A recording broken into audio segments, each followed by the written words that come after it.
बिस्मिल्लाहिर्रहमानिर्रहीम। अस्सलाम वालेकुम। Welcome back to my channel. उम्मीद करती हूँ सब खैरियत से होंगे। आज मैं आपके साथ बहुत ही सिंपल और बेसिक सी चना चाट की रेसिपी जो है वो शेयर कर रही हूँ। उम्मीद है आपको मेरी ये रेसिपी पसंद आएगी, और अगर आपको मेरी ये रेसिपी पसंद आए तो प्लीज़ लाइक और शेयर ज़रूर कीजिएगा, और अगर आप मेरे चैनल पर नए हैं तो प्लीज़ मेरे चैनल को सब्सक्राइब ज़रूर कीजिएगा। तो चलिए रेसिपी को स्टार्ट कर लेते हैं।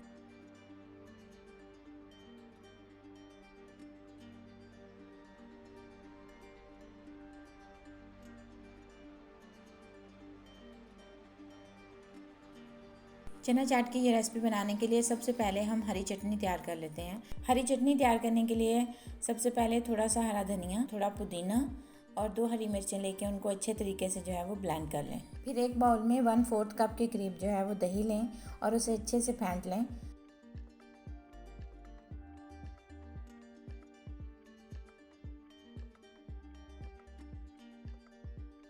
फिर दही में हरी चटनी ऐड कर दें और उसे अच्छे से मिक्स कर लें।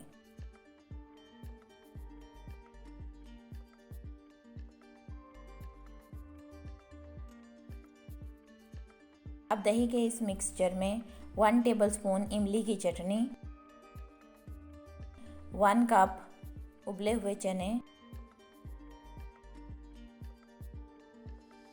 हाफ कप उबले हुए आलू, 1 टेबलस्पून टमाटर, 1 टेबलस्पून खीरा, 1 टेबलस्पून प्याज, 1/4 टीस्पून नमक, 1/4 टीस्पून लाल मिर्च का पाउडर और 1 टीस्पून चाट मसाला ऐड करें और इसे अच्छे से मिक्स कर लें।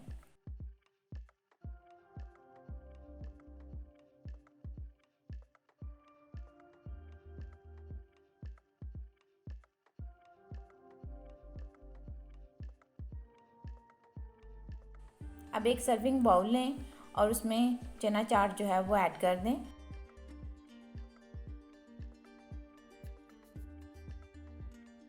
और उसके ऊपर थोड़े से कटे हुए टमाटर, कटे हुए प्याज और पापड़ी ऐड करके सर्व करें। चना चाट की ये रेसिपी बहुत ही सिंपल है, लेकिन ये बहुत मज़े की बनती है। तो आप इस रेसिपी को ट्राई ज़रूर कीजिएगा और इसका फीडबैक मेरे साथ लाजमी शेयर कीजिएगा। इंशाल्लाह जल्द ही मैं आपके साथ ऐसी बहुत सारी सिंपल सी और बहुत कम वक्त में बनकर तैयार होने वाली रेसिपीज़ जो है वो शेयर करती रहूँगी। तब तक के लिए मुझे इजाज़त दीजिए। अल्लाह हाफिज़। अपना ख्याल रखिएगा।